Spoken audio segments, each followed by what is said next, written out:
Hey everybody, so welcome back to Movie Related.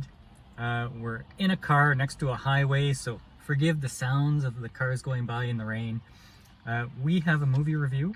Kate, we just found it on Netflix. I don't know why I decided to watch it. Title sounds kind of boring.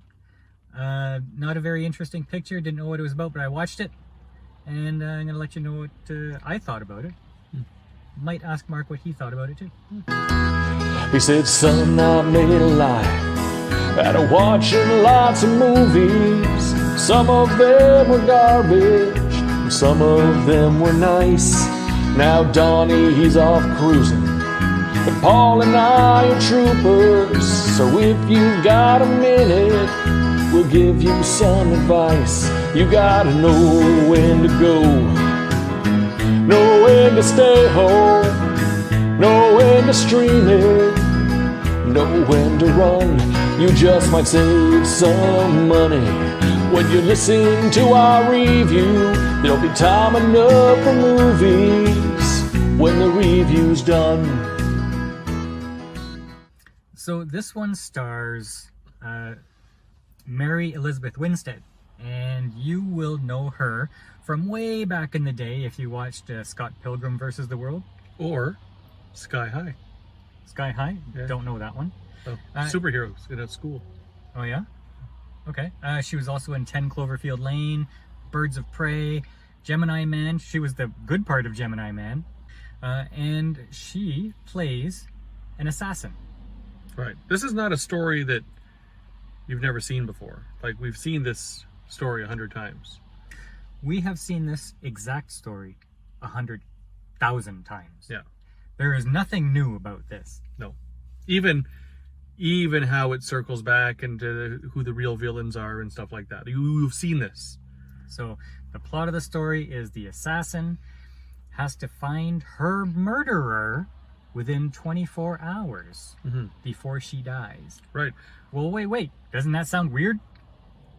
Well, yes. But that's what Polonium-204 does. So I guess this is a spoiler review. Well, they don't really know what that means. Then why did you say it?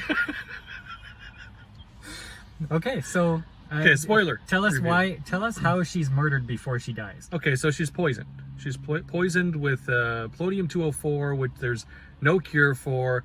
It's basically going to give her radiation poisoning for the next 24 hours until she dies. Right? So there's a clock ticking now. Right? She has 24 hours to go and get revenge, find out who's poisoned her and get revenge on them. And that's just so that she has some closure before she dies. Right. This also has Woody Harrelson in it. And so when we say that we've seen this before, like we just watched The Protege, where it was the female assassin with Samuel L. Jackson. They were an assassin duo. We just watched Polar, which was another assassin movie where there's an organization. Well, this is no different than those or Atomic Blonde and such. You have a handler, teaches the assassin. Assassin is going out and doing the killing. Yeah. Right? That's, yeah. And this takes place in Japan. The entire movie's in Japan. And it starts off where she's set up to kill some top dogs in the Yakuza, right? So a Japanese crime family. Right. She suspects that the top dog was getting revenge on her. Right. And hijinks ensue. Right. Hilarity ensues. What did you think of the Japan aesthetic? Well, I think the actual... I thought it looked great. It was colorful. It was, it was a good setting. I would say that the entire, like the background reason for making this movie is to introduce us to Japanese pop music. Well, those pop bands on stage, those were real Japanese pop bands. Yeah. And there's a part where she takes out a few guys and then she hops into a car to get away, and she turns it on and the interior, boof, neon pink, neon lights everywhere inside the car. It's lighting things up like it's music starts blaring out, boom, boom, boom, and then they go on this street chase that is obviously CGI enhanced, Yes. but it was good. It was very well done. It was like seamless. She's trying to get away through all this traffic and someone's chasing her, and you have some good camera angles, and you're saying, oh, well, like she's gonna crash. But no, the way she was weaving, and it was really entertaining. You know, and you got the soundtracks going while she's doing all these driving, and apparently it's on the radio of the car that she's just stolen, and she's like, shut up, and she's trying to turn off the car dash, and can't do it. And so I mean, they have the soundtrack for her to drive through. That's now she's not alone throughout the movie. She gets a little sidekick. She actually kidnaps a member of the bad guy's family, and unbeknownst to her, the kid is just a fringe part of the family that is of no consequence, and they end up becoming friendly partners, and she provides some comic relief. She tries to. Was it successful at all? No. In fact, the cheesiest part, she is the cheesiest part of the movie itself. Yeah. Right? Like, she does lots of swearing.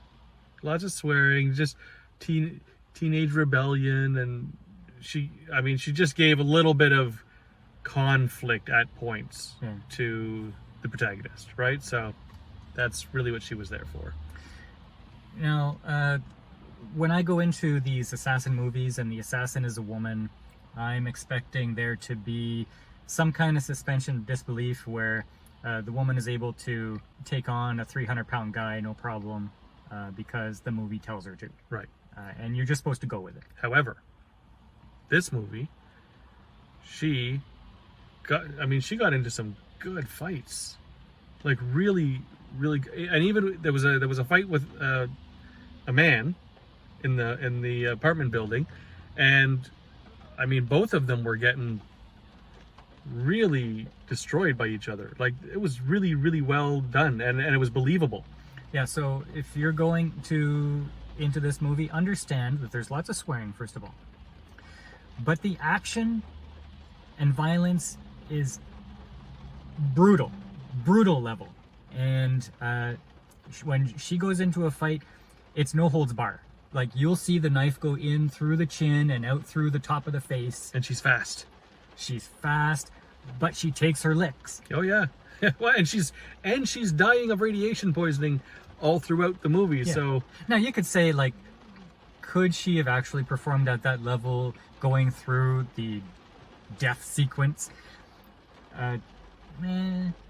Maybe not, because after the fights she was always a lot worse off than she was in the fights. True, but she did visit that doctor, and she got vials of adrenaline that she was sort of hitting herself with when she felt she couldn't go on.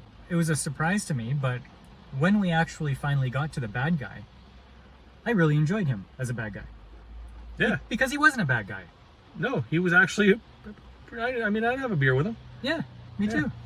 And we won't spoil the rest of it after that. But yeah, she is in a no-win situation. All she could do is get her revenge for personal satisfaction, because she is going to die. There is no way out of this. So she has to be successful, or else what was it all for? But what I would say is, if you like fighty movies, this was pretty awesome. This was a good fighty movie. This was a good fighty movie that you've seen before, but you're going to enjoy it anyway. Yeah. Yeah. And I'm not one to buy into the woke culture. I'm not one to be, oh, well, we have to have, the female lead just because it's time to have a female lead. She did really, really, really well being a female lead.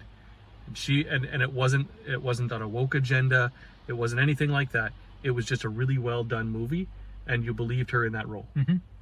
Yeah. So what would you give this out of 10? I would say it's an 8. I enjoyed. An 8? Yeah, I enjoyed Overall watching 8? it. Yeah. Yeah.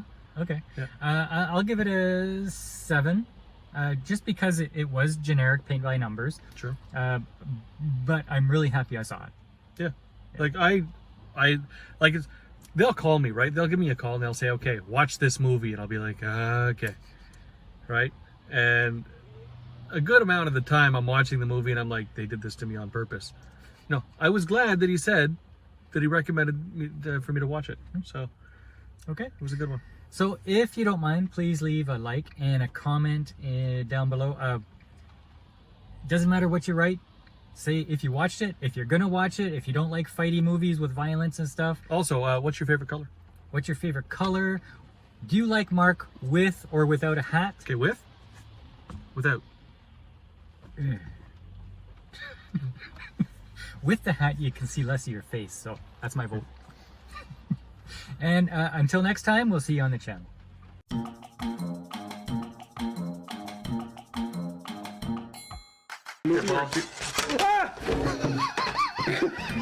Okay, coffee everywhere. That was my next coffee. Damn it.